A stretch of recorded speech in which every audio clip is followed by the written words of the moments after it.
Hello everyone. सो इस video के अंदर आप कवर करेंगे अपने दो chapters, some basic concept of chemistry and atomic structure for our master cadre examination. देखिए दोनों बेसिक चैप्टर्स हैं अपने, ठीक है। जो आप केमिस्ट्री की फाउंडेशन पढ़ते हैं तो आप ਇਹ ਦੋ ਚੈਪਟਰਸ ਨੂੰ ਡਿਸਕਸ ਕਰਨਾ ਹੁੰਦਾ ਹੈਗਾ। ਜੇ ਆਪਾਂ ਗੱਲ ਕਰੀ ਮਾਸਟਰ ਕੈਡਰ ਦੇ ਅੰਦਰ, ਜਨਰਲੀ ਇਹਨਾਂ ਚੈਪਟਰਸ ਦੇ ਅੰਦਰ ਈਜ਼ੀ ਕੁਐਸਚਨ ਆਉਂਦਾ ਹੈਗਾ ਤੇ ਉਹ ਕੁਐਸਚਨ ਆਪਾਂ ਈਜ਼ੀ ਅਟੈਂਪਟ ਕਰ ਸਕਦੇ ਹਾਂ ਜਿਸ ਨੂੰ ਬੇਸਿਕ ਕਨਸੈਪਟਸ ਦੀ ਨੌਲੇਜ ਹੋਊਗੀ। ਤਾਂ ਆਪਾਂ ਕੁਇਕਲੀ ਸਾਰੇ ਕਨਸੈਪਟਸ ਨੂੰ ਰਿਵਾਈਜ਼ ਕਰਾਂਗੇ। ਤੁਸੀਂ ਇਸ ਵੀਡੀਓ ਨੂੰ ਦੇਖਣ ਤੋਂ ਬਾਅਦ ਕੁਐਸਚਨ ਜ਼ਰੂਰ ਪ੍ਰੈਕਟਿਸ ਕਰਨੇ ਹੈਗੇ ਤੇ ਕੁਐਸਚਨ ਪ੍ਰੈਕਟਿਸ ਤੋਂ ਬਿਨਾ ਤੁਹਾਨੂੰ ਇਹ ਚੈਪਟਰ ਕਲੀਅਰ ਨਹੀਂ ਹੋਣੇ। ਜੇ ਤੁਸੀਂ ਵੀਡੀਓ ਦੇਖਣ ਤੋਂ ਬਾਅਦ ਕੁਐਸਚਨ ਪ੍ਰੈਕਟਿਸ ਕਰ ਲੈਂਦੇ ਹੋ ਤਾਂ ਡੈਫੀਨਿਟਲੀ ਤੁਹਾਨੂੰ ਐਗਜ਼ਾਮ ਦੇ ਅੰਦਰ ਹੈਲਪ ਹੋਏਗੀ। ਹੁਣ ਆਪਾਂ ਗੱਲ ਕਰੀਏ ਸਮ ਬੇਸਿਕ ਕਨਸੈਪਟ ਆਫ ਕੈਮਿਸਟਰੀ ਚ ਆਪਾਂ ਕੀ ਪੜ੍ਹਨਾ ਹੁੰਦਾ ਹੈਗਾ। ਬੇਸਿਕਲੀ ਤੁਹਾਨੂੰ ਟਰਮੋਲੋਜੀ ਪਤਾ ਹੋਣੀ ਚਾਹੀਦੀ ਨੇ, ਐਟਮ ਮੋਲੀਕਿਊਲਸ ਕੀ ਹੁੰਦੇ ਨੇ ਉਹ ਸਭ ਨੂੰ ਪਤਾ ਹੋਏਗਾ। ਤੇ ਉਸ ਤੋਂ ਬਾਅਦ ਆਪਾਂ ਨੂੰ ਪਤਾ ਹੈ atoms, molecules, ions, electrons, protons, ਨਿਊਟਰੋਨਸ ਸਭ ਕੀ ਹੁੰਦੇ ਨੇ, ਕਰੋੜਾਂ ਦੀ ਗਿਣਤੀ ਚ ਹੁੰਦੇ ਨੇਗੇ। ਠੀਕ ਹੈ, ਇੱਕ ਛੋਟੇ ਜਿਹੇ ਪੀਸ ਦੇ ਅੰਦਰ ਵੀ ਕਾਫੀ ਸਾਰੇ ਕੀ ਹੁੰਦੇ ਨੇਗੇ, ਐਟਮਸ ਹੁੰਦੇ ਨੇਗੇ, ਆਇਨਸ ਹੁੰਦੇ ਨੇ, ਇਲੈਕਟ੍ਰੋਨਸ ਹੁੰਦੇ ਨੇ, ਪ੍ਰੋਟੋਨਸ ਹੁੰਦੇ ਨੇ। ਠੀਕ ਹੈ, ਤਾਂ ਇਸ ਲਈ ਆਪਾਂ ਨੂੰ ਇੱਕ ਵੱਡੀ ਯੂਨਿਟ ਦੀ ਰਿਕੁਆਇਰਮੈਂਟ ਸੀ ਜਿਸ ਨੂੰ ਆਪਾਂ ਬੋਲਦੇ ਆ 1 ਮੋਲ। ਔਰ ਇਸੇ 1 ਮੋਲ ਨੂੰ ਆਪਾਂ ਕੀ ਬੋਲ ਦਾਂਗੇ, ਐਵੋਗੈਡਰੋ ਨੰਬਰ। ਤੇ ਐਵੋਗੈਡਰੋ ਨੰਬਰ ਦੀ ਵੈਲਿਊ ਯਾਦ ਰੱਖਣੀ ਤੁਸੀਂ 6.022 into 10⁻23 ਪਾਰਟੀਕਲਸ। ਹੁਣ ਇਹ ਪਾਰਟੀਕਲਸ ਕੁਝ ਵੀ ਹੋ ਸਕਦੇ ਨੇ, ਇਲੈਕਟ੍ਰੋਨਸ, ਪ੍ਰੋਟੋਨਸ, ਨਿਊਟਰੋਨਸ, ਠੀਕ ਹੈ, ਐਟਮਸ, ਮੋਲੀਕੂਲਸ, ਠੀਕ ਹੈ, ਕੁਝ ਵੀ ਹੋ ਸਕਦਾ ਹੈਗਾ।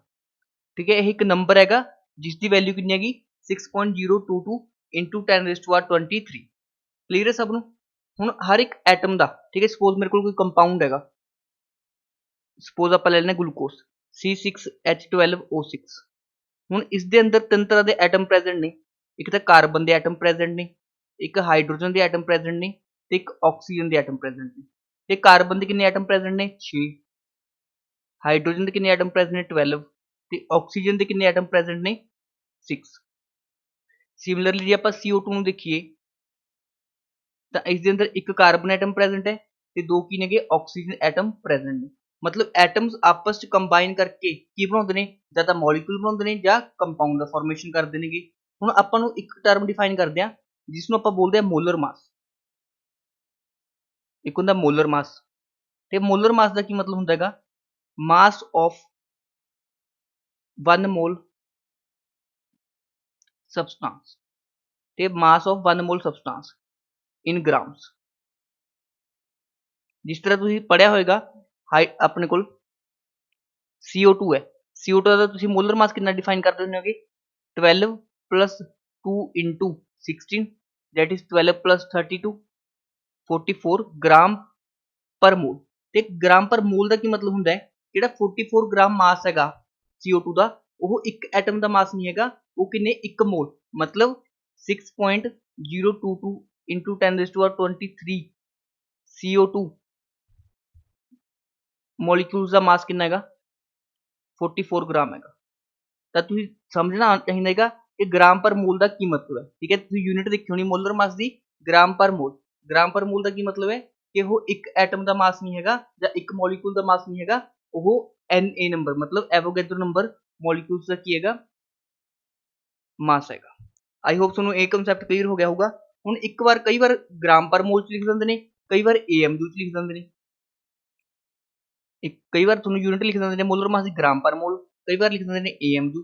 ਦੋਹਾਂ ਦੇ ਅੰਦਰ ਕੀ ਡਿਫਰੈਂਸ ਹੁੰਦਾ ਹੈਗਾ, ਗ੍ਰਾਮ ਪਰ ਮੋਲ ਦਾ ਮਤਲਬ ਹੁੰਦਾ ਹੈ ਇੱਕ ਮੋਲ ਦਾ, ਤੇ ਇੱਕ ਮੋਲ ਮੋਲੀਕੂਲਸ ਦਾ ਮਾਸ।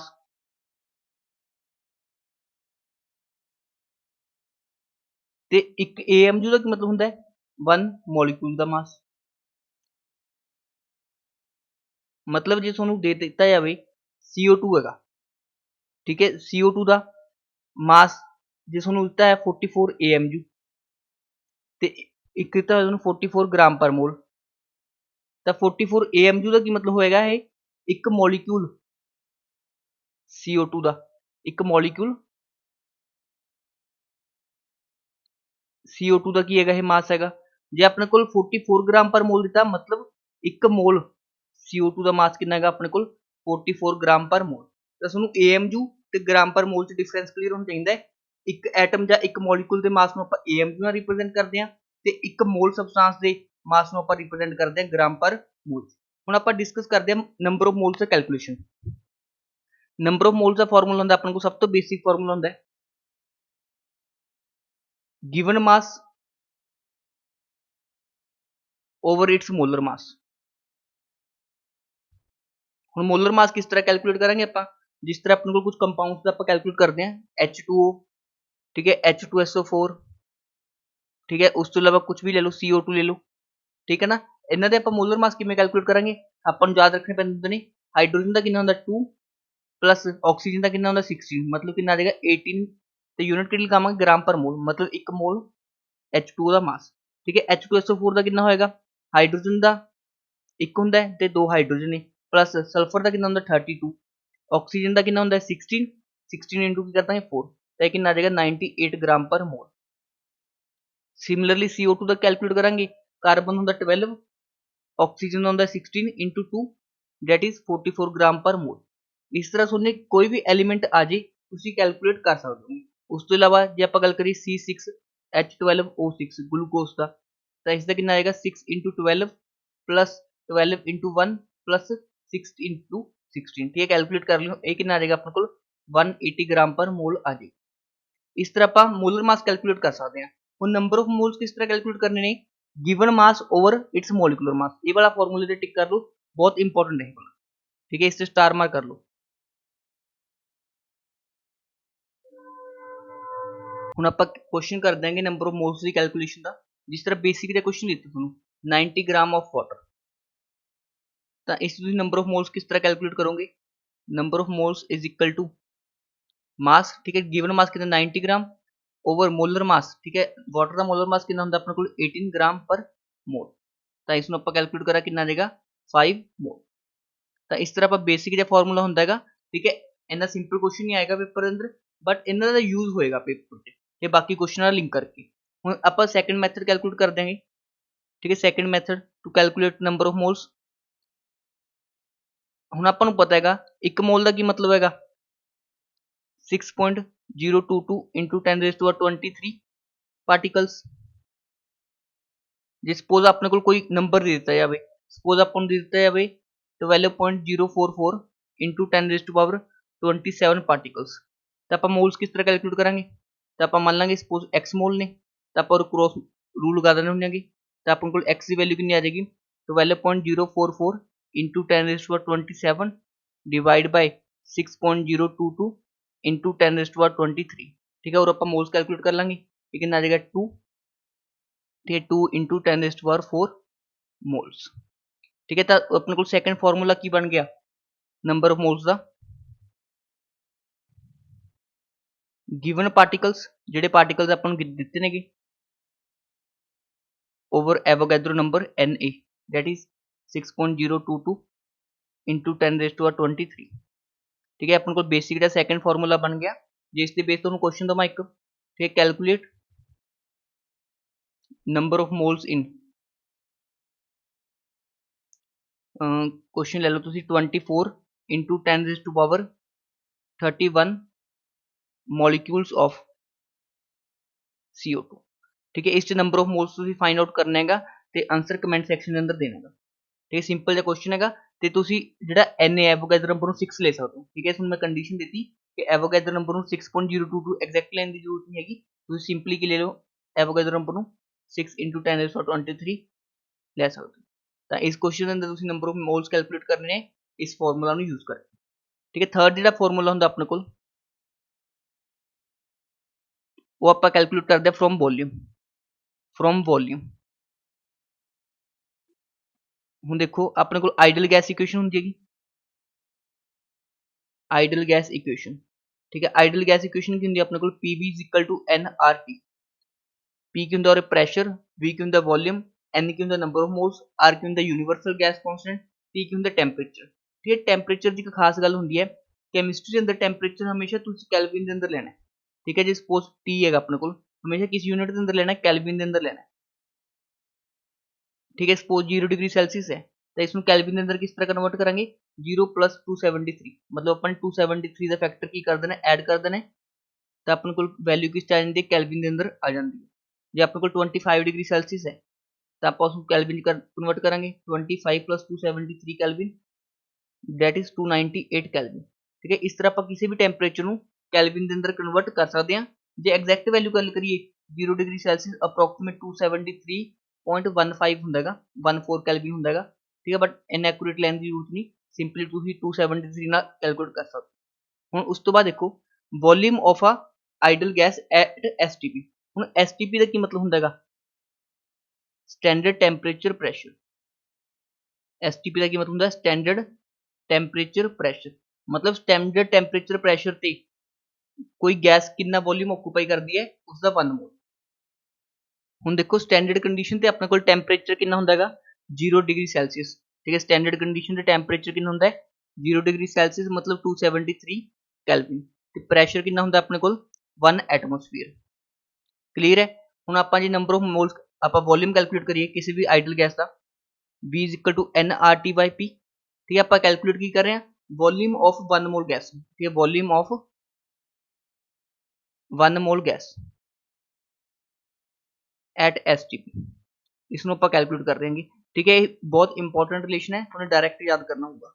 ਹੁਣ n ਮਤਲਬ ਨੰਬਰ ਆਫ ਮੋਲਸ ਕਿੰਨੇ ਹੋ ਜਾਣਗੇ 1, ਠੀਕ ਹੈ। R ਦੀ ਵੈਲਿਊ, ਠੀਕ ਹੈ, R ਦੀ ਆਪਣੇ ਕੋਲ ਦੋ ਵੈਲਿਊਜ਼ ਹੁੰਦੇ ਨੇ, ਦੋ ਹੀ ਤੁਸੀਂ ਯਾਦ ਰੱਖਣੇ ਨੇ, ਮੈਂ ਤੁਹਾਨੂੰ ਲਿਖਵਾਉਣਾ, ਠੀਕ ਹੈ। ਇੱਕ ਤਾਂ R ਦੀ ਵੈਲਿਊ ਹੁੰਦੀ ਹੈ ਆਪਣੇ ਕੋਲ 0.0821 ਐਟਮੋਸਫੀਅਰ ਲੀਟਰ ਪਰ ਮੋਲ ਕੈਲਵਿਨ, ਤੇ ਇੱਕ R ਦੀ ਵੈਲਿਊ ਹੁੰਦੀ ਹੈ ਆਪਣੇ ਕੋਲ 8.314 ਜੂਲ ਪਰ ਮੋਲ ਪਰ ਕੈਲਵਿਨ, ਠੀਕ ਹੈ। ਦੋ ਵੈਲਿਊਜ਼ R ਦੇ ਡੈਫੀਨੇਟਲੀ ਯਾਦ ਹੋਣੇ ਚਾਹੀਦੇ ਨੇ ਤੁਹਾਡੇ, ਠੀਕ ਹੈ। ਉਸ ਤੋਂ ਇਲਾਵਾ ਕੈਲੋਰੀ ਦੇ ਅੰਦਰ ਵੀ ਕਨਵਰਟ ਕਰ ਸਕਦੇ ਹੋ ਤੁਸੀਂ, ਤੇ 1 ਕੈਲੋਰੀ ਕਿਸ ਦੇ ਇਕੁਅਲ ਹੁੰਦਾ ਹੈਗਾ 4.18 ਜੂਲ ਦੇ ਇਕੁਅਲ ਹੁੰਦਾ ਹੈਗਾ। ਤਾਂ ਇਹ ਜੂਲ ਵਾਲੀ ਵੈਲਿਊ ਨੂੰ ਤੁਸੀਂ ਕਿਸ 'ਚ ਕਨਵਰਟ ਕਰ ਸਕਦੇ ਹੋ, ਕੈਲੋਰੀ ਦੇ ਅੰਦਰ ਵੀ ਕਨਵਰਟ ਕਰ ਸਕਦੇ ਹੋ, ਅਪਰੋਕਸੀਮੇਟ 2 ਆ ਜਾਂਦੀ ਹੈਗੀ, ਠੀਕ ਹੈ ਨਾ।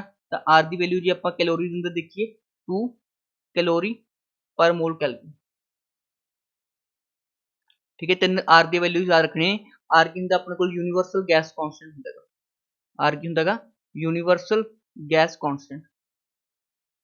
ਹੁਣ ਉਸ ਤੋਂ ਬਾਅਦ ਜੇ ਆਪਾਂ ਡਿਸਕਸ ਕਰੀਏ ਔਰ ਆਪਾਂ ਵੋਲਿਊਮ ਕੈਲਕੂਲੇਟ ਕਰੀਏ 1 ਮੋਲ ਦਾ, ਮਤਲਬ ਆਪਾਂ ਨੇ ਨੰਬਰ ਆਫ ਮੋਲਸ ਫਿਕਸ ਕਰਤੇ, ਠੀਕ ਹੈ। 1 mole of gas at STP।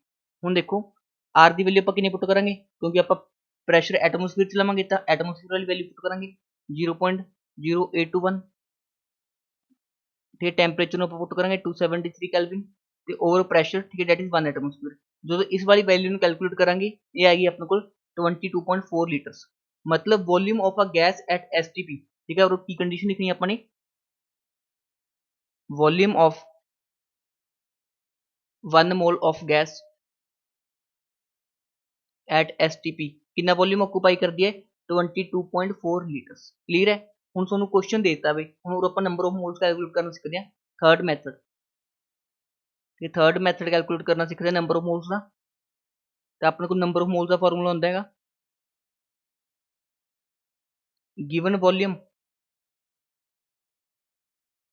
Over 22.4 ਲੀਟਰਸ, ਠੀਕ ਹੈ। ਸਪੋਜ਼ ਤੁਹਾਨੂੰ ਕੁਐਸਚਨ ਦੇ ਦਿੱਤਾ ਜਾਵੇ,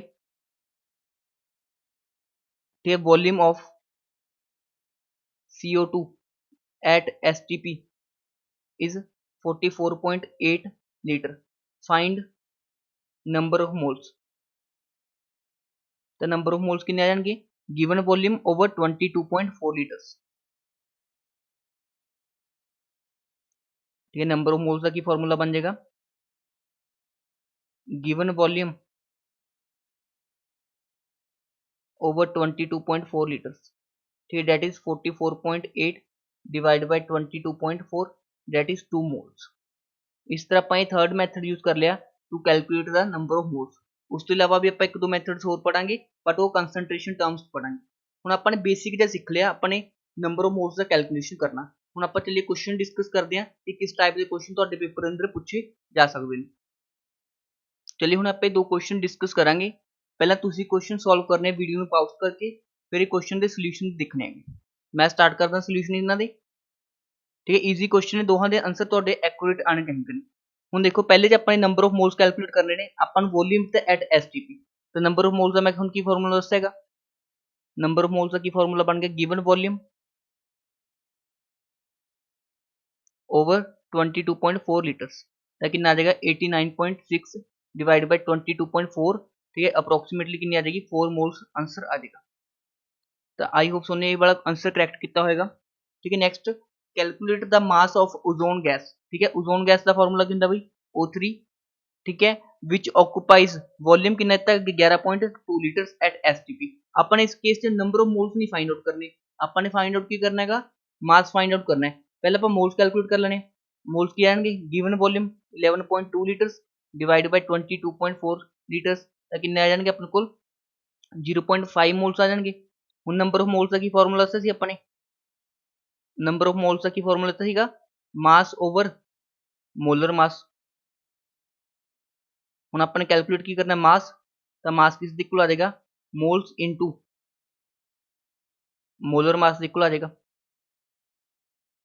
ਤਾਂ ਕਿੰਨਾ ਆ ਜਾਏਗਾ 0.5 ਇੰਟੂ ਕਿ ਮੋਲਰ ਮਾਸ ਕਿੰਨਾ ਹੁੰਦਾ ਹੈਗਾ 16 ਇੰਟੂ 3 that is 48 ग्राम 48 ग्राम ठीक है। तो कितना आ जाएगा अपन को 24 ग्राम की आ जाएगा इसका करैक्ट आंसर आ जाएगा। ठीक है, आई होप तुम दोहे क्वेश्चन सही किए होंगे जिन्होंने ये दो क्वेश्चन सही किए ने। हुण नैक्सट वाला क्वेश्चन तुम खुद अटैम्प्ट करना, हुण तुम ये दो क्वेश्चन अटैम्प्ट करने ने वीडियो में पॉज करके। पहला क्वेश्चन की कहते calculate the number of moles of a gas at 3 atmosphere which is filled in a container of volume 24.63 liter at 27 degree Celsius. तो 27 डिग्री सेल्सियस ਨੂੰ ਕਿਸ ਚ ਕਨਵਰਟ ਕਰਾਂਗੇ ਕੈਲਵਿਨ ਦੇ ਅੰਦਰ, ਤਾਂ ਕਿੰਨਾ ਆ ਜਾਏਗਾ 300 ਕੈਲਵਿਨ ਆ ਜਾਏਗਾ। ਕਿਉਂ ਆਪਾਂ 27 ਦੇ ਅੰਦਰ 273 ਐਡ ਕਰਾਂਗੇ ਤਾਂ ਆਪਣੇ ਕੋਲ ਆ ਜਾਏਗਾ 300। ਤੇ ਆਪਣੇ ਕੋਲ ਫਾਰਮੂਲਾ ਕੀ ਹੁੰਦਾ ਹੈਗਾ PV nRT Idol gas equation. Find की करना अपन n फाइंड आउट करना है तो वो किस इक्वल आ जाएगा PV ओवर RT। P की वैल्यू कितनी थी अपन प्रेशर 3 एटमोस्फेयर, ठीक है। V की वैल्यू कितनी थी 24.63, ठीक है। R की वैल्यू कितनी लेनी है 0.0821 इंटू टैंपरेचर 300, ठीक है। इस वैल्यू में सॉल्व कर लेना सीगा तो आंसर अप्रोक्सीमेट 3 मोल्स आया होगा, ठीक है, सॉल्व करके, ठीक है। सब का आंसर एक्यूरेटली आया होना मैंने पता है, ठीक है। नैक्सट क्वेश्चन करते हैं अटैम्प्ट हूँ, ठीक है। कैलकुलेट नंबर ऑफ एटम्स, हूँ इस बार नंबर ऑफ मोल्स नहीं पूछा उसने पूछा नंबर ऑफ एटम्स, ठीक है, in 8.96 litre of CO2 at STP। सब तो पहले अपन ने की फाइंड आउट करने, number of moles find out करने। नंबर ऑफ मोल्स किस इक्वल आ जाएंगे अपने को वॉल्यूम डिवाइड बाय 22.4 लीटर्स, ठीक है, that is 8.96 divide by 22.4 litres, ठीक है। ये वैल्यू कितनी आ जाएगी 0.4 आ जाएगी तो अपने को 0.4 की आ गए मोल, ठीक है, 0.4 की आ गए अपने को मोल्स आ गए। हुण अपने को एटम्स कितने होंगे, ठीक है। हुण एक CO के अंदर एक CO2 के अंदर एक CO2 के अंदर कितने एटम्स ने टोटल 3 एटम्स ने, एक CO2 के अंदर कितने एटम्स ने टोटल 3 एटम्स ने। ते जे अपने number of atoms find out करने हैं, एक CO2 के अंदर कितने ने 3 एटम्स ने ते टोटल कितने मोल्स ने अपने को 0.4 मोल्स ने।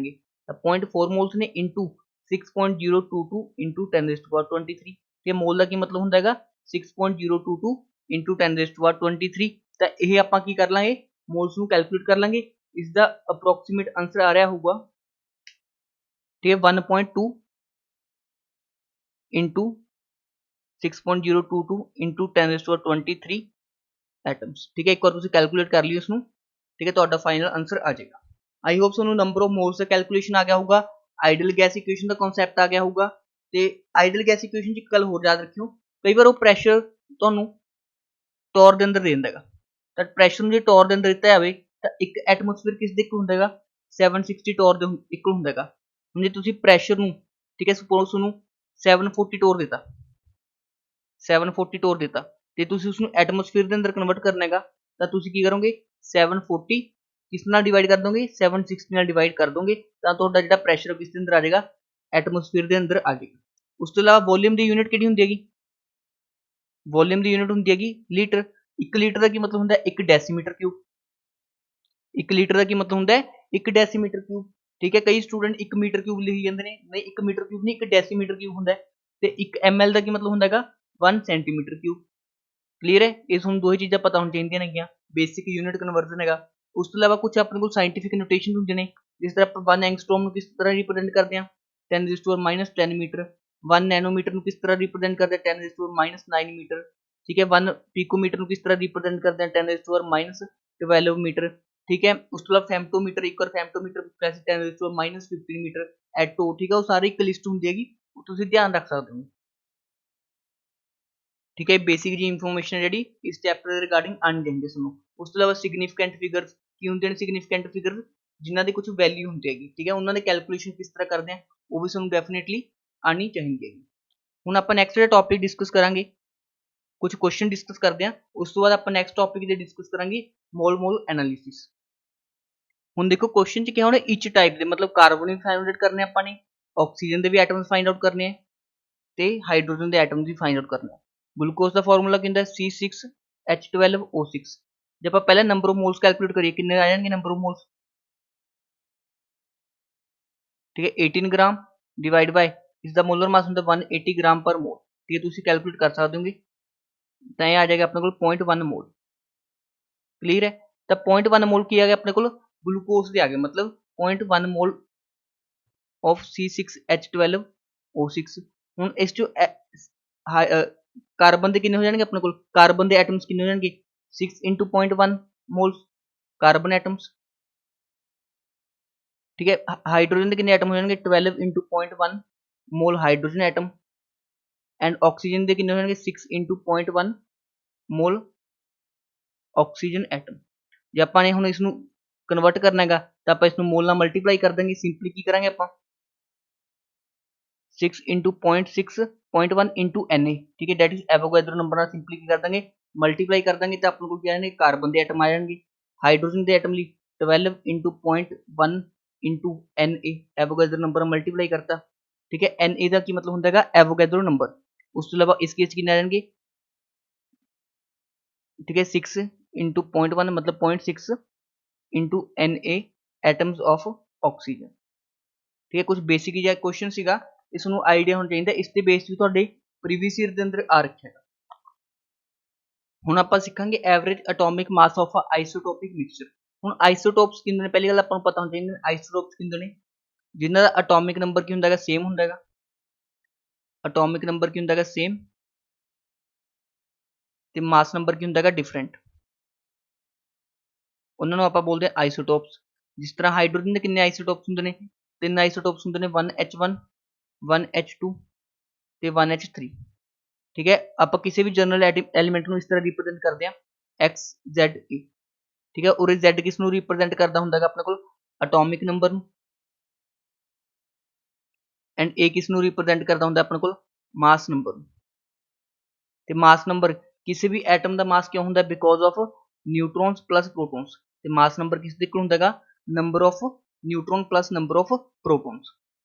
ਹੁਣ ਦੇਖੋ ਹਾਈਡਰੋਜਨ ਦੇ ਆਪਣੇ ਕੋਲ 3 ਆਈਸੋਟੋਪਸ ਨੇ 1H1 1H2 1H3, ਠੀਕ ਹੈ। ਇਸ ਨੂੰ ਆਪਾਂ ਬੋਲਦੇ ਆ ਹਾਈਡਰੋਜਨ ਬੋਲ ਦਿੰਦੇ ਨੇ ਜਾਂ ਪ੍ਰੋਟੀਅਮ ਬੋਲ ਦਿੰਦੇ ਆ, ਤੇ 1H2 ਨੂੰ ਆਪਾਂ ਬੋਲਦੇ ਆ ਡਿਊਟੇਰੀਅਮ ਤੇ 1H3 ਨੂੰ ਆਪਾਂ ਬੋਲਦੇ ਆ ਟ੍ਰੀਟੀਅਮ, ਠੀਕ ਹੈ। ਟ੍ਰੀਟੀਅਮ ਦੀ ਖਾਸ ਗੱਲ ਹੁੰਦੀ ਹੈ, ਟ੍ਰੀਟੀਅਮ ਹੁੰਦਾ ਹੈਗਾ ਰੇਡੀਓ ਐਕਟਿਵ।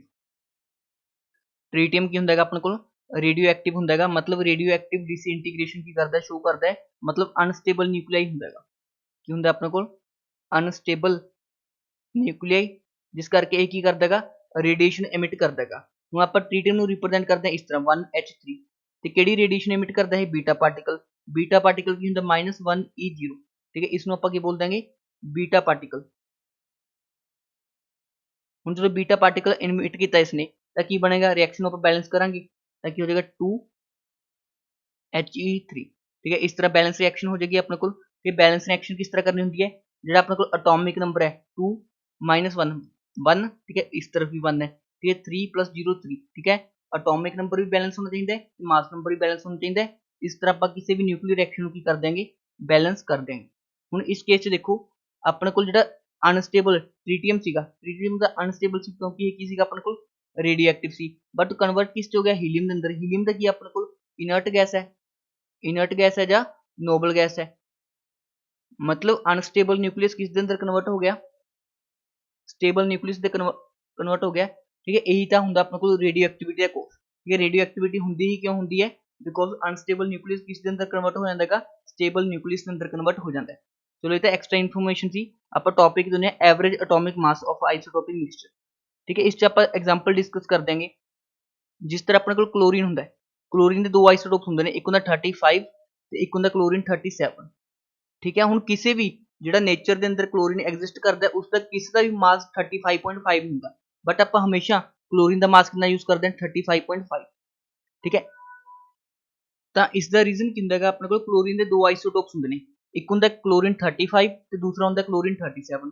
ਕਲੋਰੀਨ ਜਿਹੜਾ 35 ਹੁੰਦਾ ਨੇਚਰ ਦੇ ਅੰਦਰ ਕਿੰਨਾ ਐਗਜ਼ਿਸਟ ਕਰਦਾ ਹੈਗਾ 75%, ਤੇ ਜਿਹੜਾ ਕਲੋਰੀਨ ਆਪਣੇ ਕੋਲ 37 ਹੁੰਦਾ ਨੇਚਰ ਦੇ ਅੰਦਰ ਕਿੰਨਾ ਐਗਜ਼ਿਸਟ ਕਰਦਾ 25%। ਹੁਣ ਇਹਨਾਂ ਦੀ ਅਬੰਡੈਂਸ ਦੇ ਅਕੋਰਡਿੰਗ, ਠੀਕ ਹੈ, ਇਹ ਕੀ ਆਪਣੇ ਕੋਲ ਅਬੰਡੈਂਸ ਹੈ ਮਤਲਬ ਨੇਚਰ ਦੇ ਅੰਦਰ ਕਿੰਨਾ ਐਗਜ਼ਿਸਟ ਕਰਦੇ ਨੇ, ਇਹਨਾਂ ਦੀ ਅਬੰਡੈਂਸ ਦੇ ਅਕੋਰਡਿੰਗ ਕੀ ਹੁੰਦਾ ਆਪਣਾ ਮੋਲਰ ਮਾਸ ਡਿਸਾਈਡ ਹੁੰਦਾ, ਜਿਸ ਨੂੰ ਆਪਾਂ ਬੋਲਦੇ ਹਾਂ ਐਵਰੇਜ ਮੋਲਰ ਮਾਸ। ਤਾਂ ਆਪਣੇ ਕੋਲ ਐਵਰੇਜ ਮੋਲਰ ਮਾਸ ਦਾ ਕੀ ਫਾਰਮੂਲਾ ਬਣ ਗਿਆ, m ਐਵਰੇਜ ਦਾ ਕੀ ਬਣ ਗਿਆ ਆਪਣੇ ਕੋਲ, ਠੀਕ ਹੈ, m1 n1 plus m2 n2 over n1 plus n2, ਠੀਕ ਹੈ। ਉਰੇ n ਕਿਸ ਨੂੰ ਰਿਪਰੈਜ਼ੈਂਟ ਕਰਦਾ ਹੈ ਅਬੰਡੈਂਸ ਨੂੰ, ਤੇ m ਕਿਸ ਨੂੰ ਰਿਪਰੈਜ਼ੈਂਟ ਕਰਦਾ ਹੈਗਾ ਮੋਲਰ ਮਾਸ ਨੂੰ। ਜੇ ਆਪਾਂ ਕੈਲਕੂਲੇਟ ਕਰੀਏ ਤਾਂ ਕਿੰਨਾ ਆਏਗਾ 35 into 75 plus, ठीक है, 37 into 25 over abundance that is 25 plus 75, ठीक है। इस वैल्यू ਨੂੰ ਤੁਸੀਂ ਜਦੋਂ ਕੈਲਕੂਲੇਟ ਕਰੋਗੇ ਇਹ ਕਿੰਨੀ ਆ ਜਾਏਗੀ 35.5 ਆ ਜਾਏਗੀ। ਇਸ ਲਈ ਆਪਾਂ ਕਲੋਰੀਨ ਦਾ ਹਮੇਸ਼ਾ ਜਿਹੜਾ ਮੋਲਰ ਮਾਸ ਆ ਉਹ ਕਿੰਨਾ ਲੈਣੇ ਹੁੰਦੇ ਆਂਗੇ 35.5 ਗ੍ਰਾਮ ਪਰ ਮੋਲ ਲੈਣੇ ਹੁੰਦੇ ਆ, ਬਟ ਨੇਚਰ ਦੇ ਅੰਦਰ 35.5 ਵਾਲਾ ਕੋਈ ਵੀ ਕਲੋਰੀਨ ਐਗਜ਼ਿਸਟ ਨਹੀਂ ਕਰਦਾ। ਹੁਣ ਆਪਾਂ ਨੂੰ ਪਤਾ ਹੈ ਨੇਚਰ ਦੇ ਅੰਦਰ ਕੋਈ ਵੀ ਐਗਜ਼ਿਸਟ ਕਰ ਸਕਦਾ ਹੈ, 35 ਵਾਲਾ ਵੀ ਹੋ ਸਕਦਾ, 37 ਵਾਲਾ ਵੀ ਹੋ ਸਕਦਾ ਹੈ। ਤਾਂ ਹੁਣ ਆਪਾਂ ਦੋਹਾਂ ਚੋਂ ਕਿਹੜਾ ਚੂਜ਼ ਕਰੀਏ, ਜੇ 35 ਵਾਲਾ ਲੈ ਲਾਂਗੇ ਤਾਂ 37 ਵਾਲਾ ਵੀ ਹੋ ਸਕਦਾ ਹੈਗਾ। ਇਸ ਲਈ ਆਪਾਂ ਨੇ ਉਹਨਾਂ ਦਾ ਇੱਕ ਐਵਰੇਜ ਕੱਢ ਲਿਆ 35.5। ਹੁਣ ਆਪਾਂ 35.5 ਹੀ ਕਿਉਂ ਲਿਆ, ਕਿਉਂਕਿ ਕਲੋਰੀਨ ਦੀ ਜ਼ਿਆਦਾ ਅਬੰਡੈਂਸ ਹੈ, ਤਾਂ ਕਲੋਰੀਨ ਦੇ ਕੀ ਆ ਗਿਆ ਆਪਣੇ ਕੋਲ 35 ਦੇ ਜ਼ਿਆਦਾ ਕਲੋਜ਼ ਆਂਸਰ ਆ ਗਿਆ, ਠੀਕ ਹੈ। ਇਸ ਲਈ ਇਸ ਦਾ ਆਪਾਂ ਕੀ ਯੂਜ਼ ਕਰ ਦਿੰਦੇ ਆ ਐਵਰੇਜ ਐਟੋਮਿਕ ਮਾਸ, ਠੀਕ ਹੈ। ਇਹ ਵਾਲਾ ਕੁਐਸਚਨ ਤੁਸੀਂ ਕਮੈਂਟ ਸੈਕਸ਼ਨ ਦੇ ਅੰਦਰ ਇਸ ਦਾ ਆਂਸਰ ਮਾਰਕ ਕਰਨਾ ਹੈਗਾ, ਠੀਕ ਹੈ। ਦੇਖਦੇ ਹਾਂ ਕਿਹੜਾ ਕਰੈਕਟ ਆਂਸਰ ਦੇ ਪਾਉਂਦਾ। ਇਸ ਕੇਸ ਤੁਹਾਨੂੰ m ਐਵਰੇਜ ਦਿੱਤਾ, m ਐਵਰੇਜ ਦਿੱਤਾ ਤੁਹਾਡੇ ਤੋਂ m1 n1 plus m2 n2 over n1 plus n2, ਮਤਲਬ ਤੁਹਾਡੇ ਤੋਂ ਵੈਲਿਊ ਕੀ ਪੁੱਛੇਗੀ n1 ਤੇ n2 ਦੀ ਵੈਲਿਊ ਪੁੱਛੀ ਹੈ, ਮਤਲਬ ਪਰਸੈਂਟੇਜ ਕੰਪੋਜੀਸ਼ਨ ਦੀ ਕੀ ਪੁੱਛੇਗੀ ਵੈਲਿਊ ਪੁੱਛੀ ਹੈਗੀ। ਹੁਣ m1 ਤੇ m2 ਤੁਸੀਂ ਕੱਢ ਸਕਦੇ ਹੋ, ਜੇ ਸਪੋਜ਼ ਵੀ m1 ਮੰਨ ਲਓ SO2 ਉਸਦੀ ਪਰਸੈਂਟੇਜ ਮੰਨ ਲੈਣਾ x, ਤੇ m2 ਜੇ ਤੁਸੀਂ SO3 ਨੂੰ ਮੰਨਦੇ ਹੋਗੇ ਤਾਂ ਇਸ ਦੀ ਕੰਪੋਜੀਸ਼ਨ ਕਿੰਨੀ ਹੋ ਜਾਏਗੀ 100 ਮਾਈਨਸ x, ਠੀਕ ਹੈ। ਤਾਂ ਇਹ ਵੈਲਿਊਜ਼ ਪੁੱਟ ਕਰਕੇ ਤੁਸੀਂ ਸਾਰਾ ਕੁਝ ਸੋਲਵ ਕਰਨਾ ਹੈ, ਠੀਕ ਹੈ। ਸਲਫਰ ਡਾਈਆਕਸਾਈਡ ਦਾ ਤੁਸੀਂ ਮੋਲਰ ਮਾਸ ਕੈਲਕੂਲੇਟ ਕਰ ਸਕਦੇ ਹੋ, SO3 ਦਾ ਵੀ ਕੈਲਕੂਲੇਟ ਕਰ ਸਕਦੇ ਹੋ, ਠੀਕ ਹੈ। ਇਸ ਨੂੰ ਕੈਲਕੂਲੇਟ ਕਰਕੇ n1 ਤੇ n2 ਦੀ ਵੈਲਿਊ ਤੁਸੀਂ ਕਮੈਂਟ ਸੈਕਸ਼ਨ ਦੇ ਅੰਦਰ ਦੱਸਣੀ ਹੈਗੀ, ਸੋ ਦੈਟ ਤੁਹਾਨੂੰ ਕਨਸੈਪਟ ਕਲੀਅਰ ਹੋਇਆ ਜਾਂ ਨਹੀਂ ਹੋਇਆ। ਹੁਣ ਇਸ ਤੋਂ ਬਾਅਦ ਆਪਾਂ ਇੱਕ ਛੋਟਾ ਜਿਹਾ ਟੌਪਿਕ ਡਿਸਕਸ ਕਰਦੇ ਹਾਂ, density of a gas, density of a gas. ਤੇ ਡੈਂਸਿਟੀ ਦਾ ਬੇਸਿਕ ਜਿਹੜਾ ਫਾਰਮੂਲਾ ਹੁੰਦਾ ਆਪਣੇ ਕੋਲ density is equal to mass over volume, ਤੇ ਇਹ ਸਿੰਪਲ ਜਿਹਾ ਫਾਰਮੂਲਾ ਹੁੰਦਾ ਹੈ। ਬਟ ਆਪਾਂ ਨੇ ਆਈਡਲ ਗੈਸ ਇਕੁਏਸ਼ਨ ਤੋਂ ਇਸ ਦੀ ਵੈਲਿਊ ਪੁੱਟ ਆਊਟ ਕਰਨੀ ਹੈ। ਹੁਣ ਦੇਖੋ ਆਈਡਲ ਗੈਸ ਇਕੁਏਸ਼ਨ ਕਿੰਨੀ ਹੈ, PV is equal to nRT, ਠੀਕ ਹੈ। ਹੁਣ P as it is V as it is number of moles ਕਿੰਨੇ ਨੇ given mass over its molar mass into R into T। ਹੁਣ ਜੇ ਆਪਾਂ W ਓਵਰ ਤੇ ਮਾਸ ਓਵਰ ਵੋਲਿਊਮ ਕੱਢੀਏ ਤਾਂ ਕਿੰਨਾ ਆ ਜਾਏਗਾ W ਓਵਰ V ਕਿਸ ਦੇ ਕੋਲ ਆ ਜਾਏਗਾ ਆਪਣੇ ਕੋਲ PM ਓਵਰ RT, ठीक है। W ओवर V की होगा अपने को डेंसिटी, तो डेंसिटी का फॉर्मूला की बन गया अपने को PM ओवर RT। कई बार वो प्रेशर देगा, मोलर मास देगा, मतलब गैस दे देगा, ठीक है, तो उसका प्रेशर दे देगा, तो टेम्परेचर दे देगा, तो डेंसिटी पूछेगा, तो आप केड़ा फॉर्मूला यूज करना डेंसिटी का, density is equal to PM over RT, ठीक है। ये वाला रिलेशन भी इंपॉर्टेंट है, इसमें ध्यान रखें,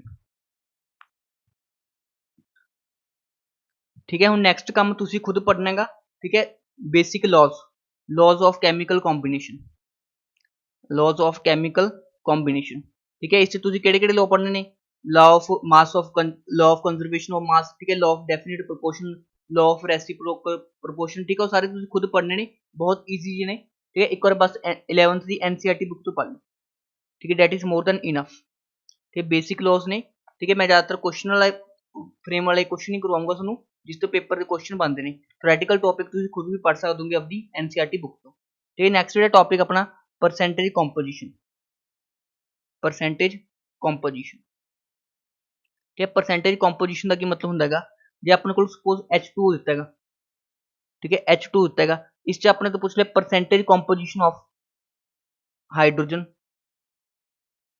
ਜਾਂ ਆਪਣੇ ਤੋਂ ਪੁੱਛ ਲਿਆ परसेंटेज कंपोजिशन ऑफ, ठीक है, ऑक्सीजन। तो आप किवें करेंगे mass of hydrogen in compound over mass total mass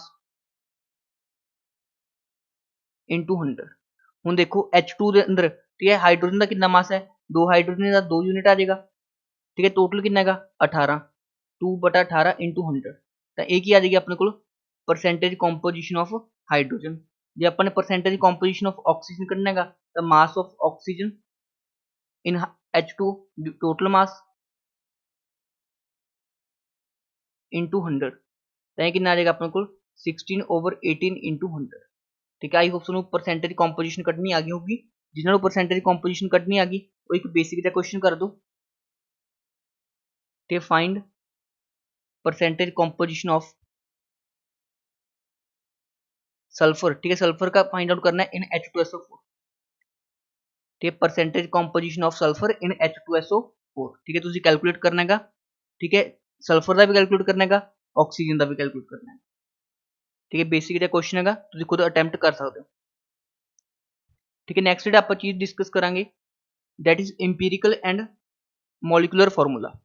एक होंगे अपने को इंपीरिकल फार्मूला, एक होंगे अपने को मॉलिकुलर फार्मूला,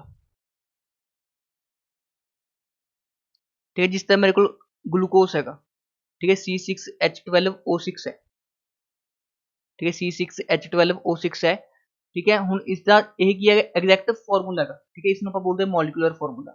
ਮਤਲਬ ਇਸ ਚ ਕਿੰਨੇ ਐਟਮਸ ਪ੍ਰੈਜ਼ੈਂਟ ਨੇ, ਕਾਰਬਨ ਦੇ 6 ਐਟਮ ਪ੍ਰੈਜ਼ੈਂਟ ਨੇ, ਹਾਈਡਰੋਜਨ ਦੇ 12 ਐਟਮ ਪ੍ਰੈਜ਼ੈਂਟ ਨੇ, ਆਕਸੀਜਨ ਦੇ 6 ਐਟਮ ਪ੍ਰੈਜ਼ੈਂਟ ਨੇ। ਮਤਲਬ ਐਗਜ਼ੈਕਟ ਦੱਸ ਰਿਹਾ ਹੈਗਾ, ਜਿਸ ਚ ਐਗਜ਼ੈਕਟ ਐਟਮਸ ਹੋਣ ਉਸ ਨੂੰ ਆਪਾਂ ਬੋਲਦੇ ਹਾਂ ਮੋਲੀਕੂਲਰ ਫਾਰਮੂਲਾ। ਜਿਹੜਾ ਸਿੰਪਲ ਰੇਸ਼ੋ ਦੱਸੇ, ਮਤਲਬ ਜੇ ਇਸ ਚ ਮੈਂ 6 ਕਾਮਨ ਲੈ ਲਾਂ, ठीक है, C1H2O1, ठीक है। मतलब सिंपल रेशो दस रहेगा, उसमें आप बोलते हैं इंपीरिकल फार्मूला। तो इंपीरिकल फार्मूला का मतलब हो गया जो सिंपल रेशो डिफाइन करता है, सिंपल रेशो। तो मॉलिकुलर फार्मूला का मतलब हो गया जो एग्जैक्ट एटम दसदा है, जो अपने को एग्जैक्ट एटम दसदा है किन्ने प्रेजेंट ने इन कंपाउंड। हुण आपां नैक्सट टॉपिक डिस्कस करांगे कंबशन रिएक्शन। कंबशन रिएक्शन, ठीक है। कंबशन का मतलब की होंदा है heating in presence of oxygen, ठीक है। कंबशन हमेशा किसकी प्रेजेंस च होंदी है, ऑक्सीजन की प्रेजेंस च होंदी है। हुण इस च आपां पढ़ना की है, देखो जो सपोज कोई भी मेरे को हाइड्रोकार्बन है, सपोज मीथेन हैगा, उसनूं मैं ऑक्सीजन की प्रेजेंस च रिएक्ट करवाया, तो अपने को फाइनल प्रोडक्ट की बनणगे हमेशा जो भी आपां कंबशन ऑफ हाइड्रोकार्बन करवाना है, तो अपने को कार्बन डाइऑक्साइड प्लस वाटर मिलेंगे। तो इस रिएक्शन को बैलेंस करना कि इस तरह होंदा, सब तो पहला तुसीं की करो कार्बन को बैलेंस करो। सब तो पहले किसनूं बैलेंस करना है, कार्बन, ठीक है। इस तरफ भी कार्बन 1, इस तरफ भी कार्बन 1, तो 1 1 हो गया, ठीक है। ऑक्सीजन उरे कितने गए अपने को, ठीक है। उस तो बाद हाइड्रोजन ऑक्सीजन बैलेंस कर लो, चलो, ठीक है। उरे 2 ते 3 ऑक्सीजन ने गए, तो उरे ऑक्सीजन कितने ने अपने को 2, ठीक है। उस ऑक्सीजन तो पहला हाइड्रोजन बैलेंस कर लो तो ईजी रहेगा, ठीक है। उरे अपने को 4 हाइड्रोजन ने, उरे 2 हाइड्रोजन तो आप उरे 2 लगा देंगे, क्लीयर है सब नूं। कार्बन उरे भी 1 सीगा, उरे भी 1 सी, कार्बन उरे 1 लगाता अपन ने। हुण देखो ऑक्सीजन इस साइड, ठीक है, 2 ते 2 4 ऑक्सीजन ने, ते उरे 2 ने, तो उरे आपां की लगा देंगे 2 लगा देंगे। तो हमेशा तुसीं किहड़ी सीक्वेंस फॉलो करनी है, सब तो पहले कार्बन, फिर हाइड्रोजन, फिर ऑक्सीजन, इस तरह बैलेंस करना है। हुण जे आपां गल करिए एक होर कंबशन रिएक्शन दी, सपोज तुहाडे कोल हैगा ईथेन C2H6, इसकी कंबशन करवाई O2 नाल, ठीक है। तो अपने को फाइनल प्रोडक्ट की बन गए CO2 प्लस H2। जे इस रिएक्शन आप बैलेंस करिए, ठीक है, सब तो पहले आप किसमें बैलेंस करना है, कार्बन, कार्बन उरे 2 उरे 1, तो अपने को कितने आ गए, उरे 2 लगाता, ठीक है। हाइड्रोजन देखो उरे उरे 6 हाइड्रोजन है, उरे 2 हाइड्रोजन है, तो उरे आप कितने लगाता 3 लगाता। हुण उरे ऑक्सीजन देखो 4 ते 3 7 ऑक्सीजन है, उरे 2 ऑक्सीजन है, तो आप किस नाल मल्टीप्लाई कर देंगे 7/2 नाल मल्टीप्लाई कर देंगे, तो ये वाली की आ जाएगी अपने को बैलेंस रिएक्शन आ जाएगी, ठीक है जी। इसनूं आपां दूसरी फॉर्म च कन्वर्ट करना है सिंपल रेशियो च, तो आपां पूरी इक्वेशन 2 नाल मल्टीप्लाई कर देंगे, तो की बनेगा 2C2H6 plus 7O2 gives 4CO2 plus 6H2। इस तरह आप किसी भी रिएक्शन की कर सकते हैं, बैलेंस कर सकते हैं, ठीक है। हुण तुहाडे लई एक होमवर्क है, ठीक है, तुहाडे लई होमवर्क है एक, ठीक है, C7H36 प्लस O2, ठीक है, गिव CO2 प्लस H2। तुसीं इस रिएक्शन नूं की करना है, बैलेंस करना है, ठीक है। इस रिएक्शन नूं बैलेंस करना है सो दैट, ठीक है, ਉਹਦੇ ਕੋਐਫੀਸ਼ੀਐਂਟ ਲਿਖਣੇ ਨੇ, ਇਹ ਬਿਲਕੁਲ ਸਿੰਪਲ ਹੋਰ ਨੰਬਰ ਰੇਸ਼ੀਓ ਤੁਸੀਂ ਇਸ ਨੂੰ ਬੈਲੈਂਸ ਕਰਨਾ ਹੈ। ਉਸ ਤੋਂ ਬਾਅਦ ਆਪਾਂ ਡਿਸਕਸ ਕਰ ਦਿਆਂਗੇ ਟੌਪਿਕ ਆਪਣਾ, ਤੇ ਕੁਝ ਕੁਐਸਚਨ ਡਿਸਕਸ ਕਰਦੇ ਹਾਂ ਉਸ ਤੋਂ ਪਹਿਲਾਂ। ਜਿਸ ਤਰ੍ਹਾਂ what is the mass of one helium atom in gram। ਹੁਣ ਆਪਾਂ ਨੂੰ ਪਤਾ ਹੈ ਇੱਕ ਹੀਲੀਅਮ ਦਾ ਕਿੰਨਾ ਮਾਸ ਹੁੰਦਾ ਹੈ ਆਪਣੇ ਕੋਲ, 4 ग्राम पर मोल, मतलब 1 मोल सबसटेंस का 1 मोल हीलियम का कितना मास है अपने को 4 ग्राम। ठीक है, मतलब 6.022 इंटू 10⁻23 हीलियम एटम्स का कितना मास है 4 ग्राम है। तब 1 हीलियम एटम का कितना मास आ जाएगा 4 इंटू 1 डिवाइड बाई 6.022 इंटू 10⁻23 ग्राम। ठीक है ना, एक ही आ जाएगा अपने को एक हीलियम एटम का मास आ जाएगा। ठीक है ना, इसमें कैलकुलेट कर लियो तो करेक्ट आंसर आ जाएगा। ठीक है, नैक्सट क्वेश्चन है। ठीक है, ये चलो कॉन्सैप्ट हाले आप सीखना है, पहले ही आप कॉन्सैप्ट सीखना स्टार्ट कर दें। ठीक है, ये वाला क्वेश्चन ਤੁਹਾਡੇ ਲਈ होमवर्क है। ਹੁਣ देखो ਜਿਹੜਾ ਆਪਾਂ टॉपिक डिस्कस करना है that is mole mole analysis. ये मोल मोल एनालिसिस का की मतलब होता है जिस तरह कोई रिएक्शन है मेरे को N2 plus 3H2 gives 2NH3। इस केस च सपोज करो, ठीक है, इस रिएक्शन का मतलब की है पहले ये समझो कि 1 मोल N2 रिएक्ट करेगा 3 मोल H2 नाल ते 2 मोल ऑफ NH3 की होंगे फॉर्म होंगे। ठीक है, इस रिएक्शन का बेसिक की मतलब है जो कोएफिशिएंट लिखे हुए ने इसमें आप मोल्स ट्रीट कर सकते हैं कि 1 मोल N2 किस नाल रिएक्ट करेगा 3 मोल H2 नाल ते फाइनल प्रोडक्ट्स कितने मिलेंगे अपन 2 मोल NH3। हुन सपोज करो अपन ਨੂੰ ਦਿੱਤਾ 5 मोल N2 ਤਾਂ 5 मोल N2 कितने ਨਾਲ रिएक्ट करेगा। हुन 1 मोल N2 3 मोल H2 ਨਾਲ रिएक्ट करता है ਤਾਂ 5 मोल N2 कितने ਨਾਲ रिएक्ट करेगा 15 मोल H2 ਨਾਲ रिएक्ट करेगा। इस तरह ਤੁਹਾਨੂੰ मोल मोल एनालिसिस लगानी आनी चाहिए है। ठीक है, हुन जिन्होंने कॉन्सैप्ट क्लीयर हो गया ये वाले दो क्वेश्चन अटैम्प्ट करो। ठीक है, पहला क्वेश्चन ਤੁਹਾਨੂੰ स्क्रीन ਤੇ दिख रहा होगा ਤੇ ਸੈਕੰਡ क्वेश्चन ਇਹ वाला। ठीक है, वीडियो ਨੂੰ पॉज करो, ये दो क्वेश्चन अटैम्प्ट करो। इस टाइप के क्वेश्चन ਤੁਹਾਡੇ प्रीवियस ईयर ਦੇ ਅੰਦਰ पूछे जा चुके हैं।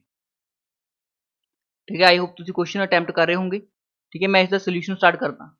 ठीक है, for the complete combustion of 3 gram ethane the volume of CO2 gas obtained at ST2। ठीक है, अपने तो दिता है मास ठीक है CO इथेन का ते पूछा वॉल्यूम। ਹੁਣ ਆਪਾਂ ਨੂੰ ਸਾਰੇ ਕਨਵਰਜਨਸ ਲਗਾਣੇ ਆਣੇ ਚਾਹੀਦੇ ਨੇ। ਸਭ ਤੋਂ ਪਹਿਲਾਂ ਤਾਂ ਆਪਾਂ ਨੂੰ ਬੈਲੈਂਸ ਰਿਐਕਸ਼ਨ ਲਿਖਣੀ ਚਾਹੀਦੀ ਹੈ ਕੰਬਸ਼ਨ ਆਫ ਇਥੇਨ ਦੀ C2H6 ਦੀ ਆਪਾਂ ਨੂੰ ਬੈਲੈਂਸ ਰਿਐਕਸ਼ਨ ਲਿਖਣੀ ਚਾਹੀਦੀ ਹੈ। ਇਹ ਮੈਂ ਤੁਹਾਨੂੰ ਕਰਵਾ ਚੁੱਕਿਆ ਹਾਂਗਾ 7/2O2 gives 2CO2 plus 3H2।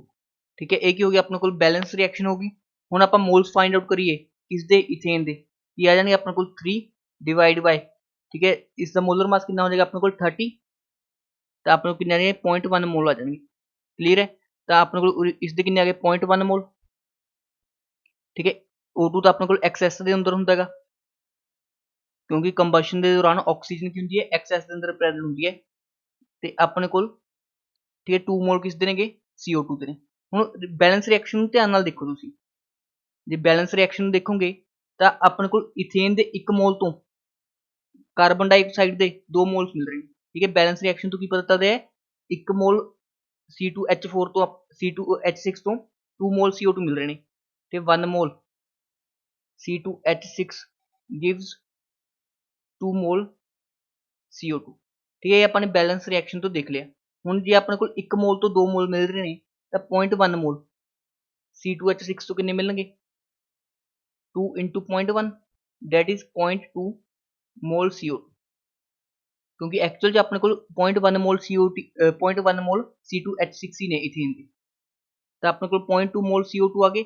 ਹੁਣ ਇਸ ਤੋਂ ਆਪਾਂ ਨੇ ਵੋਲਿਊਮ ਫਾਈਂਡ ਆਊਟ ਕਰਨਾ ਹੈ। ਵੋਲਿਊਮ ਫਾਈਂਡ ਆਊਟ ਕਰਨ ਲਈ ਆਪਾਂ ਨੇ ਨੰਬਰ ਆਫ ਮੋਲਸ ਦਾ ਕੀ ਫਾਰਮੂਲਾ ਲਿਖਿਆ ਸੀਗਾ ਵੋਲਿਊਮ डिवाइड बाय 22.4 लीटर्स। ਹੁਣ ਆਪਾਂ ਕੋਲ ਨੰਬਰ ਆਫ ਮੋਲਸ ਹੈਗੇ ਨੇ ਤਾਂ ਆਪਾਂ ਨੇ ਵੋਲਿਊਮ ਫਾਈਂਡ ਆਊਟ ਕਰਨਾ ਹੈਗਾ ਤਾਂ ਵੋਲਿਊਮ ਕਿੰਨਾ ਆ ਜਾਏਗਾ ਆਪਣੇ ਕੋਲ 22.4 into 0.2। ठीक है, इसमें जो सॉल्व करेंगे कितना आ जाएगा अपने को 4.48 लीटर।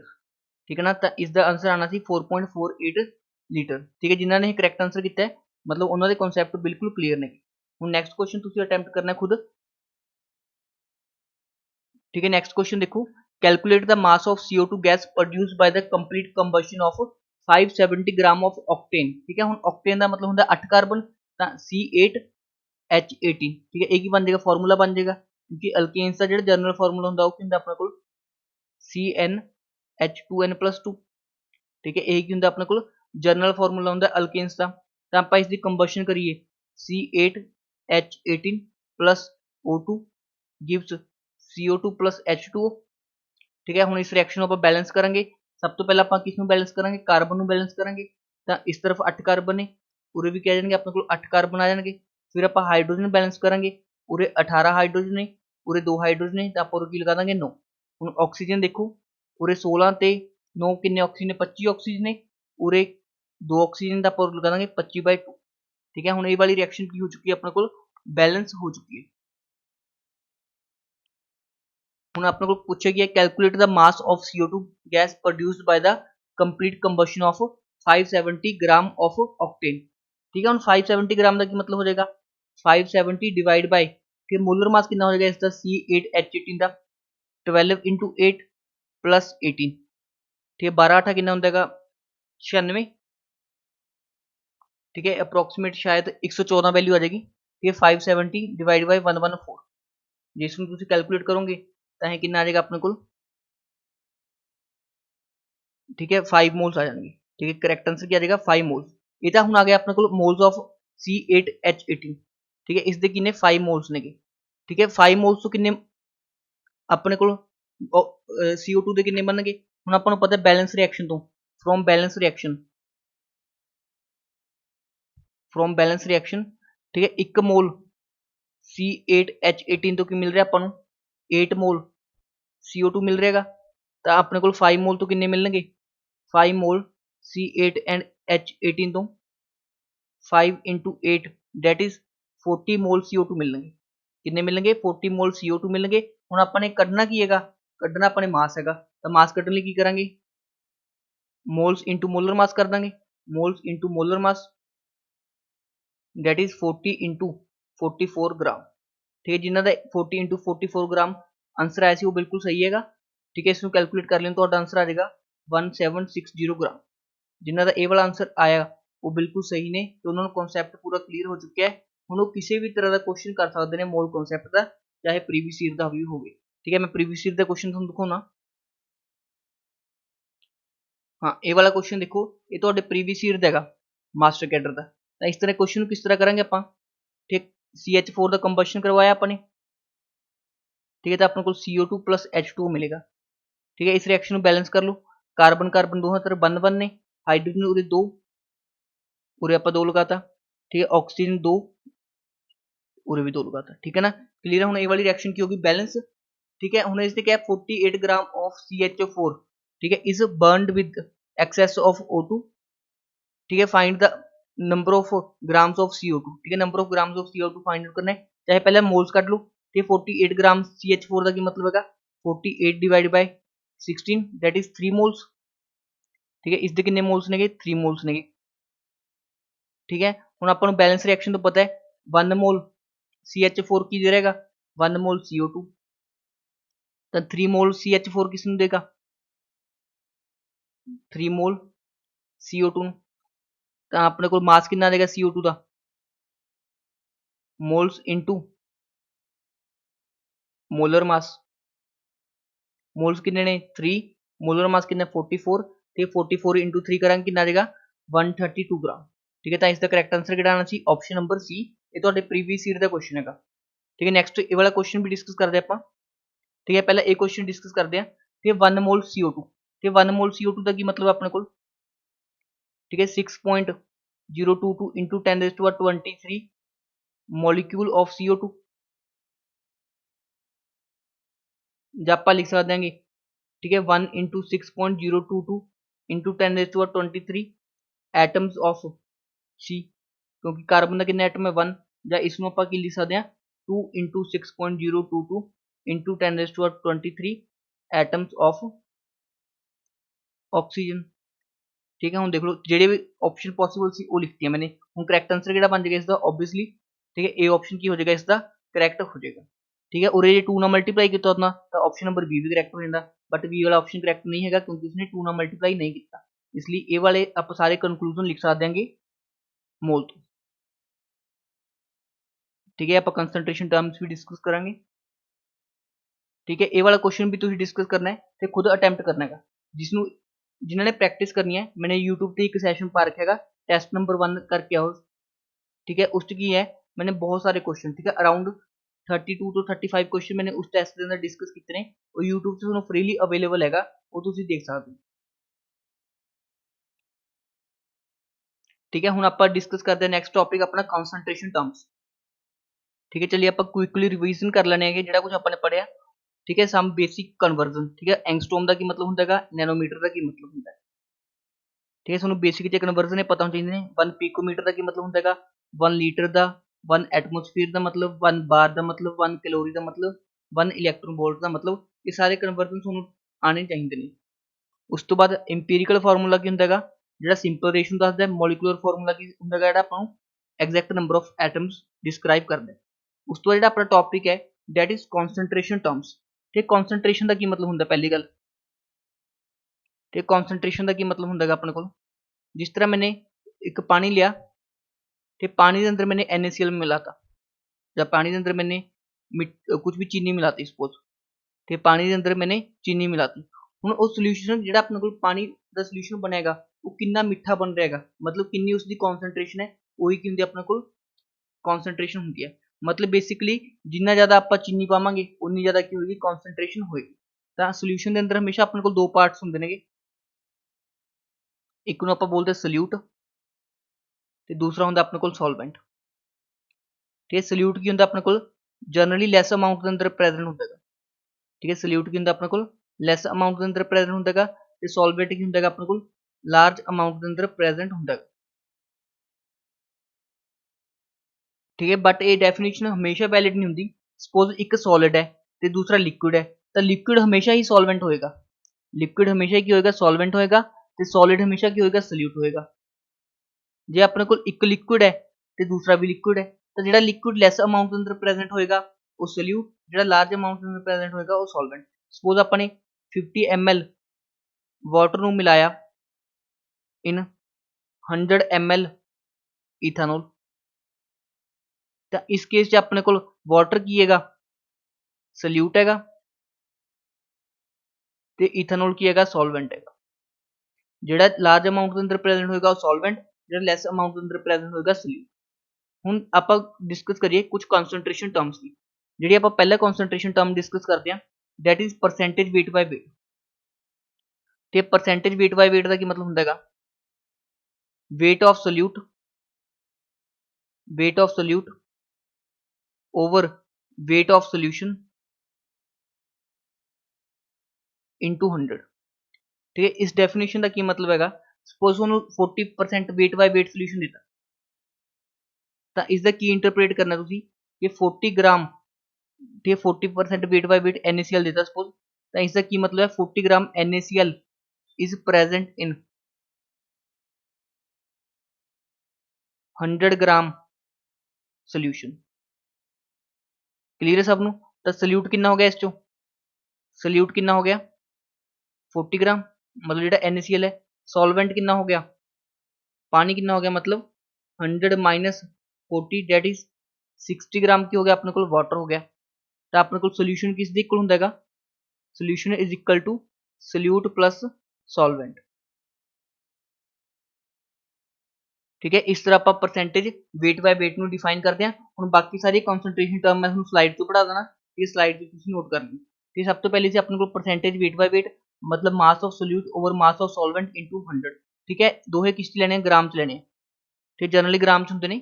ਠੀਕ ਹੈ, percentage weight by volume by volume, volume of solute over volume of solution, ਤੇ percentage weight by volume, percentage weight by volume.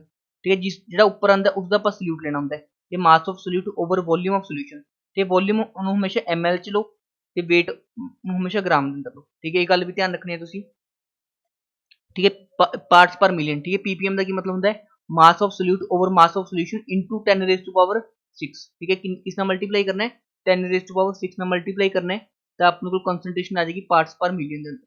ਠੀਕ ਹੈ, ਇਹ ਤਾਂ ਸਾਰੀ ਬੇਸਿਕ ਕਨਸੈਂਟ੍ਰੇਸ਼ਨ ਟਰਮਸ ਸੀਗੀਆਂ, ਬਟ ਜਿਹੜੀ ਇੰਪੋਰਟੈਂਟ ਕਨਸੈਂਟ੍ਰੇਸ਼ਨ ਟਰਮਸ ਨੇ ਉਹਨੇ ਆਪਣੇ ਕੋਲ ਮੋਲੈਰਿਟੀ,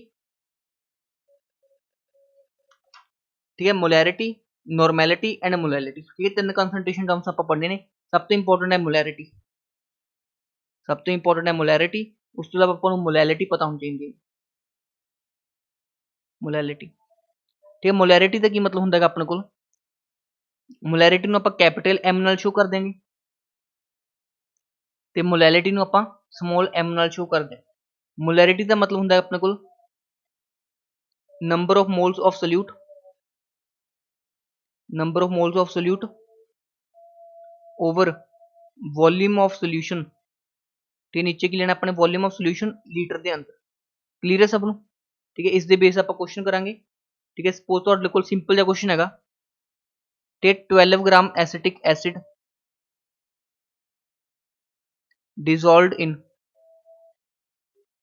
200 ml solution,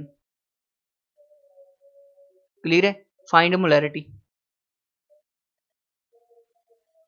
ਤੇ ਇਸ ਵਾਲੇ क्वेश्चन ਨੂੰ करना ਹੈਗਾ ਤਾਂ ਆਪਣੇ ਕੋਲ एसिटिक एसिड ਦਾ ਤੁਹਾਨੂੰ ਸਭ ਤੋਂ ਪਹਿਲਾਂ ਫਾਰਮੂਲਾ ਪਤਾ ਹੋਣਾ ਚਾਹੀਦਾ ਹੈਗਾ। ਕੀ ਹੁੰਦਾ एसिटिक एसिड ਦਾ ਫਾਰਮੂਲਾ CH3COH, ठीक है इसका मॉलिक्यूलर मास कितना हो जाएगा फिर 60 ग्राम पर मोल हो जाएगा, 60 ग्राम पर मोल। ਹੁਣ ਆਪਾਂ ਨੇ ਨੰਬਰ ਆਫ ਮੋਲਸ ਕੈਲਕੂਲੇਟ ਕਰਨ ਲਈ ਸਭ ਤੋਂ ਪਹਿਲਾਂ ਕੀ ਕੈਲਕੂਲੇਟ ਕਰਨਾ ਹੈ, ਮੋਲੈਰਿਟੀ ਫਾਈਂਡ ਆਊਟ ਕਰਨ ਲਈ ਨੰਬਰ ਆਫ ਮੋਲਸ ਕੈਲਕੂਲੇਟ ਕਰਨੇ ਤਾਂ ਕਿੰਨਾ ਆਣਗੇ 12 ग्राम डिवाइड बाय, ठीक है 60 ग्राम पर mole over volume of solution in litres. हम वॉल्यूम कितना है अपने को 200 ml है तो 200 ml में ਆਪਾਂ किस कन्वर्ट करांगे लीटर के अंदर, दैट इज 1000 ਨਾਲ डिवाइड कर देंगे लीटर के अंदर आ जाएगा। इस वैल्यू ਨੂੰ सॉल्व करांगे ਆਪਾਂ, ठीक है अपना आंसर आ जाएगा ठीक है 5, ठीक है उरे भी 5 ना कट देगा, ये 5 आपस में कट देंगे मतलब 1 मोल पर लीटर। ठीक है मोल पर लीटर नहीं ਆਪਾਂ ਕੀ बोल देना है मोलर बोल देना है, दैट इज 1 मोलर किया जाएगा, इसका करेक्ट आंसर आ जाएगा।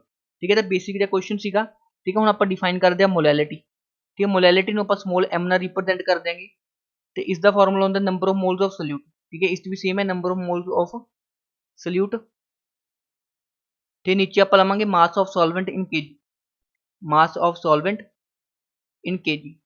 ठीक है ਉਸ ਚ ਆਪਾਂ ਨੇ ਸੋਲੂਸ਼ਨ ਲਿਆਗਾ, ਉਰੇ ਆਪਾਂ ਨੇ ਸੋਲਵੈਂਟ ਲਿਆ। ਇਹ ਗੱਲ ਦਾ ਧਿਆਨ ਰੱਖਣਾ ਹੈਗਾ ਡਿਫਰੈਂਸ ਹੁੰਦਾ ਹੈ ਮੋਲੈਲਿਟੀ ਤੇ ਮੋਲੈਰਿਟੀ ਦੇ ਅੰਦਰ। ਉਸ ਤੋਂ ਇਲਾਵਾ ਮੋਲੈਰਿਟੀ ਦੇ ਅੰਦਰ ਕੀ ਇਨਵੋਲਵ ਹੋ ਰਿਹਾ ਆਪਣੇ ਕੋਲ, मोलैरिटी के अंदर वॉल्यूम इन्वॉल्व हो रहा है, वॉल्यूम टैंपरेचर से डिपेंड करता है, इसलिए मोलैरिटी भी होंगी अपने को टैंपरेचर डिपेंडेंट प्रॉपर्टी होंगी है। बट जो आप करिए मोलैलिटी की, मोलैलिटी होंगी अपने को टैंपरेचर इंडिपेंडेंट होंगी है। ठीक है मोलैलिटी की होंगी टैंपरेचर इंडिपेंडेंट होंगी है क्योंकि इस मास इन्वॉल्व ने। ठीक है ऊपर भी मास है नीचे भी मास है, तो मास कदे भी टैंपरेचर नाल वेरी नहीं करता, इसलिए मोलैलिटी की होंगी अपने को टैंपरेचर इंडिपेंडेंट क्वांटिटी होंगी है। ਹੁਣ ਦੇਖੋ ਆਪਾਂ ਇਹ ਦੋ ਕੁਐਸਚਨ ਡਿਸਕਸ ਕਰਨੇ ਆ। ਠੀਕ ਹੈ ਉੱਪਰ ਵਾਲਾ ਕੁਐਸਚਨ ਤੁਸੀਂ ਅਟੈਂਪਟ ਕਰ ਸਕਦੇ ਹੋ ਖੁਦ, ਠੀਕ ਹੈ ਇਸ ਨੂੰ ਟਰਾਈ ਕਰਨਾ ਤੇ ਸੋਲਵ ਕਰਨਾ। ਠੀਕ ਹੈ ਨੀਚੇ ਵਾਲਾ ਕੁਐਸਚਨ ਮੈਂ ਕਰਵਾਉਣਾ। ਠੀਕ ਹੈ ਆਪਾਂ ਨੇ ਦੋ ਰਿਲੇਸ਼ਨ ਯੂਜ਼ ਕਰਨੇ ਨੇਗੇ, ਠੀਕ ਹੈ ਮੋਲੈਰਿਟੀ ਤੇ ਪਰਸੈਂਟੇਜ weight ਬਾਈ weight ਦਾ। ਤੇ ਪਹਿਲਾ ਰਿਲੇਸ਼ਨ ਕਿਹੜਾ ਹੁੰਦਾ ਹੈਗਾ ਆਪਣੇ ਕੋਲ, ਮੋਲੈਰਿਟੀ ਹੁੰਦੀ ਹੈਗੀ 10 into density into weight by weight percent over molar mass of solute. ठीक है एक तो ये वाला फॉर्मूला याद रखना है मोलैरिटी का, ਤੇ ਮੋਲੈਰਿਟੀ ਦੇ ਪਰਸੈਂਟੇਜ weight ਬਾਈ weight ਦਾ ਰਿਲੇਸ਼ਨ ਡੈਂਸਿਟੀ ਨਾਲ। ਠੀਕ ਹੈ ਇਹ ਵਾਲਾ ਰਿਲੇਸ਼ਨ ਯਾਦ ਰੱਖਿਓ। ਤੇ ਜੇ ਆਪਾਂ ਪਰਸੈਂਟੇਜ weight ਬਾਈ ਵੋਲਿਊਮ ਨਾਲ ਰਿਲੇਸ਼ਨ ਦੇਖਣਾ ਹੋਵੇ 10 into weight by volume percent over mass of solute, ਮਤਲਬ ਇਸ ਕੇਸ 'ਚ ਡੈਂਸਿਟੀ ਇਨਵੋਲਵ ਨਹੀਂ ਹੁੰਦੀ। ਇਹ ਦੋ ਰਿਲੇਸ਼ਨ ਯਾਦ ਰੱਖਿਓ, ਕਈ ਵਾਰ ਇਹਨਾਂ ਤੇ ਡਾਇਰੈਕਟਲੀ ਕੁਐਸਚਨ ਪੁੱਛ ਲੈਂਦਾ ਹੈਗਾ। ਹੁਣ ਜਿਸ ਤਰ੍ਹਾਂ ਆਪਾਂ ਇਹ ਵਾਲਾ ਕੁਐਸਚਨ ਕਰਨਾ ਹੈਗਾ ਤਾਂ ਮੋਲੈਰਿਟੀ ਕਿੰਨੀ ਆ ਜਾਏਗੀ ਆਪਣੇ ਕੋਲ, ਠੀਕ ਹੈ 10 ਇਨਟੂ ਡੈਂਸਿਟੀ ਕਿੰਨੀ ਹੈ 1.6 into percentage weight by weight that is 75% over molar mass of solute. ठीक है NaOH ਦਾ मोलर मास कितना होता है 40।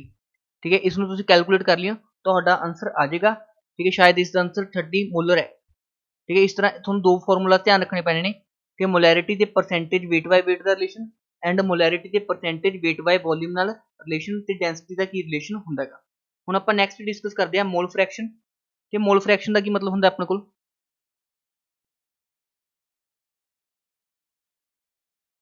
ठीक है मोल फ्रैक्शन। ठीक है आप इसमें रिप्रेजेंट करते हैं, सपोज अपने को दो कंपोनेंट ने ए एंड बी। ठीक है ए दे मोल्स ने अपने को Na ते बी दे मोल्स ने अपने को Nb। तो मोल फ्रैक्शन ऑफ ए किस तरह डिफाइन करते हैं आप, moles of A over total moles. ठीक है मोल फ्रैक्शन ऑफ बी किस तरह डिफाइन कर देंगे आप, moles of B over total moles. Clear है सब इस तरह आप किस डिफाइन कर देंगे, मोल फ्रैक्शन डिफाइन कर देंगे। ऊपर भी मोल्स ने नीचे मोल्स ने, इसलिए मोल फ्रैक्शन किस तरह की क्वांटिटी होती है, यूनिटलेस क्वांटिटी होती है। किस तरह की क्वांटिटी होती है, यूनिटलेस क्वांटिटी होती है। उस तो इलावा आप की कह सकते हैं जिस तरह क्वेश्चन करिए आप, ठीक है सपोज 90 ग्राम H2 दिता अपन एंड 44 ग्राम या तुम मान लो 88 ग्राम CO2 दिता है अपन। ठीक है find mole fraction of H2, ठीक है। H2 की मोल फ्रैक्शन फाइंड आउट करनी है तो किस तरह करांगे ਆਪਾਂ पहले मोल्स ऑफ H2 कट लो, ठीक है। That is 90 divided by 18, 5 moles आ जाएंगे। मोल्स ऑफ CO2 कट लो, ठीक है। That is 88/44, 2 moles. ਹੁਣ मोल फ्रैक्शन ਆਪਾਂ किस ਦਾ ਕੱਢਣਾ ਹੈਗਾ, H2 ਦਾ ਕੱਢਣਾ ਹੈ ਤਾਂ मोल फ्रैक्शन ऑफ H2 किस ਦੇ ਕੋਲ ਆ ਜਾਏਗਾ, moles of H2 divide by, तो अपने को मोल फ्रैक्शन ऑफ H2 कितना आ जाएगा, moles of H2 divide by total moles, तो आंसर कितना आ जाएगा अपना 5/5 + 2, ठीक है। डेट इज 5/7 की आ जाएगा अपना करैक्ट आंसर आ जाएगा। ਹੁਣ ਜਿੰਨੀਆਂ ਵੀ ਮੋਲ ਫ੍ਰੈਕਸ਼ਨਸ ਹੁੰਦੀਆਂ ਨੇ ਉਹਨਾਂ ਦਾ ਸਮ ਕਿੰਨਾ ਹੁੰਦਾ, ਹਮੇਸ਼ਾ ਇੱਕ ਹੀ ਹੁੰਦਾ ਹੈਗਾ। ਜਿੰਨੇ ਵੀ ਕੰਪੋਨੈਂਟਸ ਨੇ ਉਹਨਾਂ ਦੀ ਮੋਲ ਫ੍ਰੈਕਸ਼ਨ ਦਾ ਸਮ ਕਿੰਨਾ ਹੁੰਦਾ, ਹਮੇਸ਼ਾ ਇੱਕ ਹੁੰਦਾ। ਇਹ ਵਾਲਾ ਰਿਲੇਸ਼ਨ ਵੀ ਤੁਸੀਂ ਧਿਆਨ ਰੱਖਣਾ ਹੈਗਾ, ਠੀਕ ਹੈ। ਉਰੇ ਥਿਊਰੀ ਪਾਰਟ ਖਤਮ ਹੋ ਜਾਂਦਾ ਹੈ, ਬਟ ਕੁਐਸਚਨਸ ਲਈ ਤੁਸੀਂ ਕੀ ਕਰਨਾ ਹੈਗਾ, ਦੇਖੋ ठीक, क्वेश्चन लिए की करना है